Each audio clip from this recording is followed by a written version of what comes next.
আমি শিক্ষা দিয়ে ছাড়ব।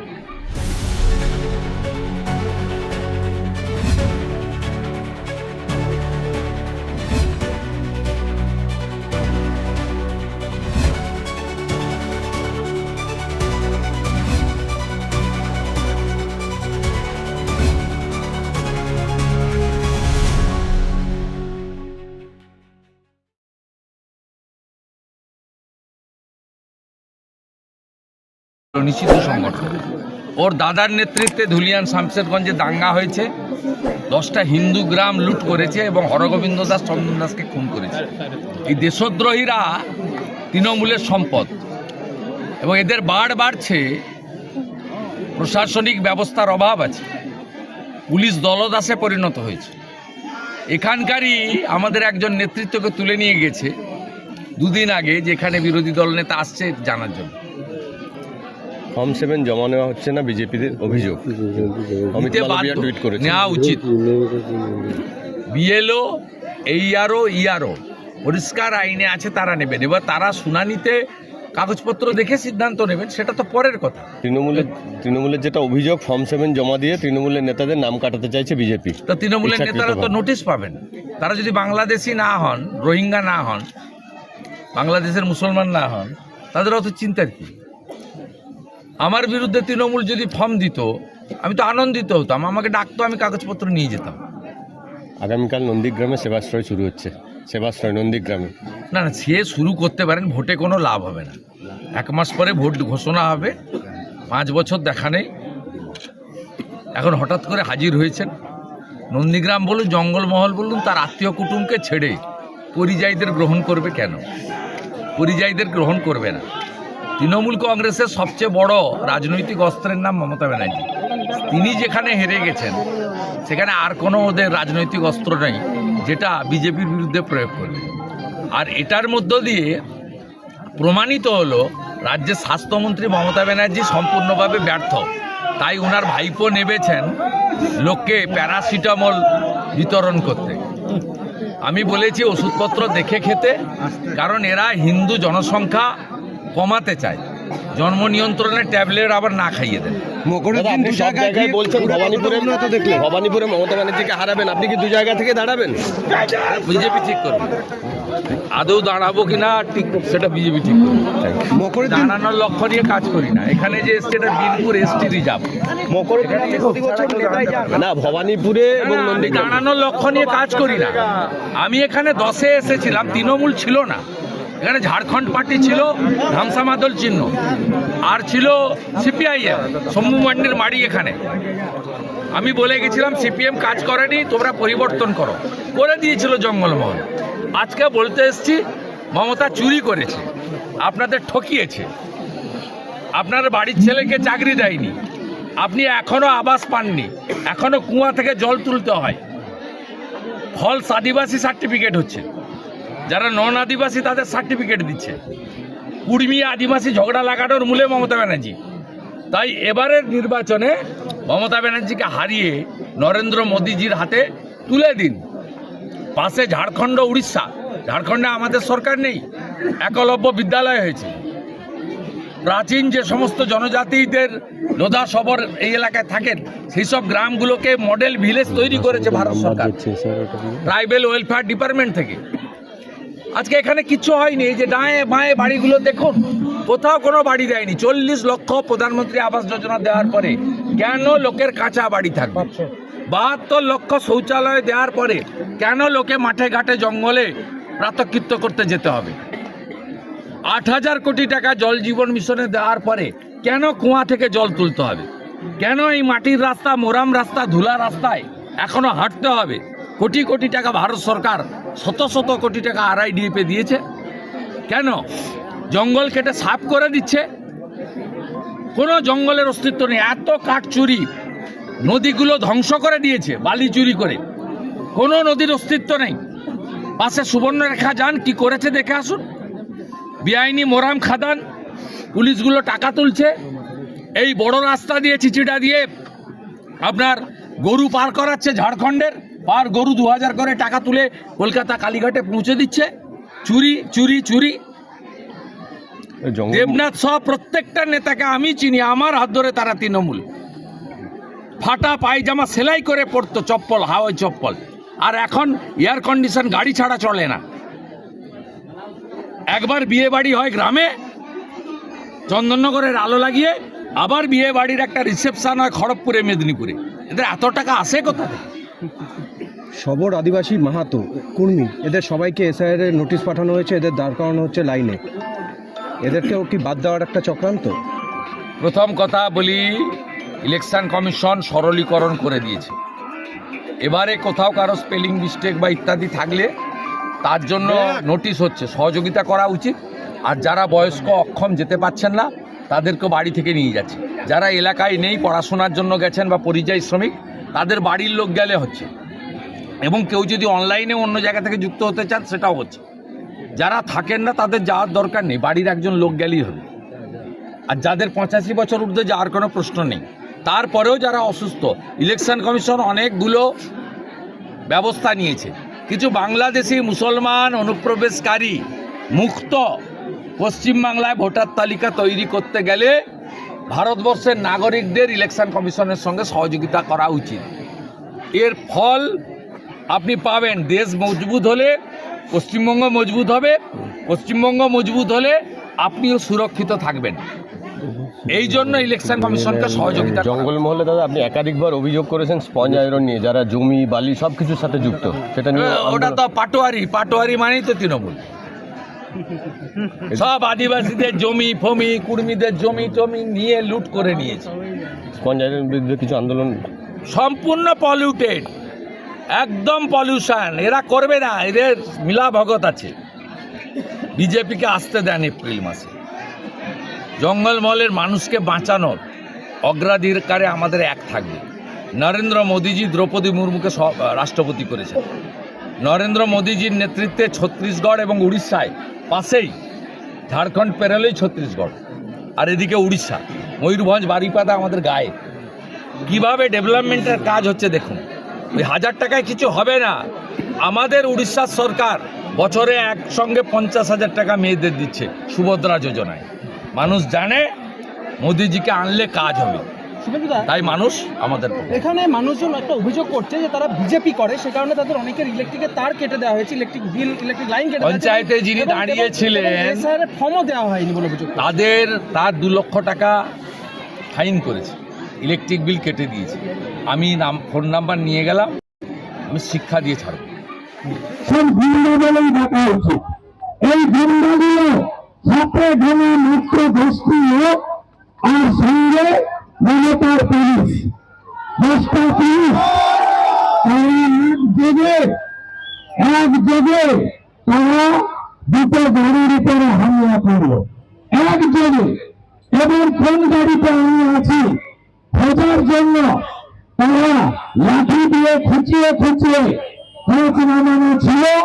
কারণ আমি একটু দূর থেকে দেখেছি যে বিজেপির পতাকা নিয়ে কিছু জন আমার ঠিক ডান দিকে তারা দাঁড়িয়ে আছে। আমি ধরেছি আমার কর্মী সমর্থকরা, এলাকার নেতারা কুশল বিনিময় করার জন্য দাঁড়িয়ে আছেন। তাই আমি গাড়ি স্লো করেছি। অতর্কিত হামলা, এমনকি কাঠার নতুন নতুন বাটনে একটা করে আইপিং লাগানো, যাতে সহজে অল্প সময়ে চোখে নাকে মুখে ক্ষতবিক্ষত করা যায়। আর হাতে পেট্রোল এবং কেরোসিনের জারকিন।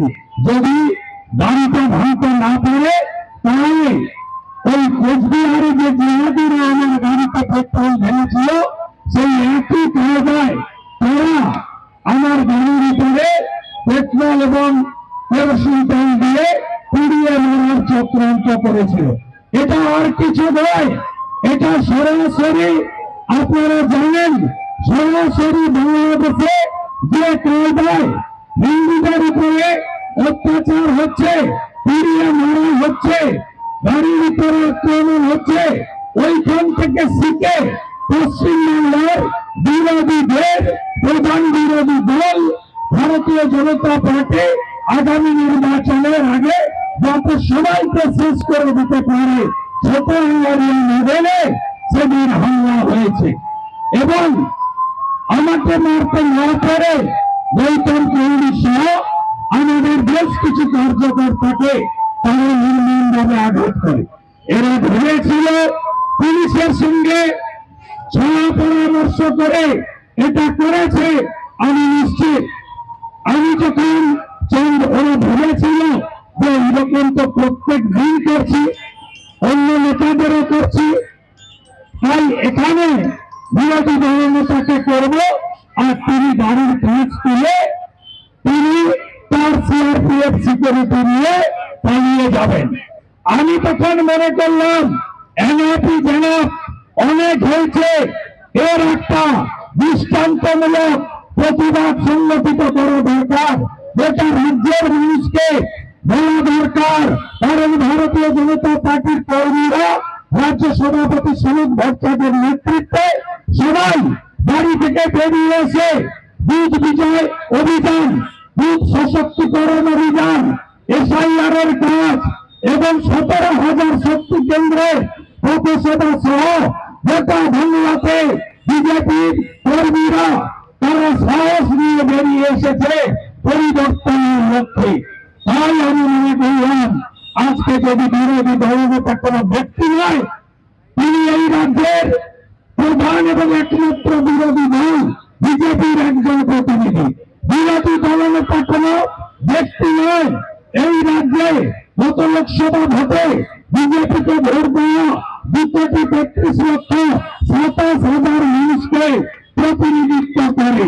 বিরোধী দলনেতা শুধু দলের নয়, রাজ্যের শাসক দল এবং পুলিশ শাসকদের দ্বারা যত মানুষ অত্যাচারিত হয়েছেন, সে অভিনয় হতে পারে, দুর্গাপুর মেডিকেল কলেজের ছাত্রী হতে পারে, রামপুরহাটের ছোট্ট 6 বছরের আদিবাসী কন্যা হতে পারে, অথবা কালিয়াগঞ্জের তামান্না হতে পারে, অথবা হরগোবিন্দ দাস, চন্দন দাসের পরিবার হতে পারে।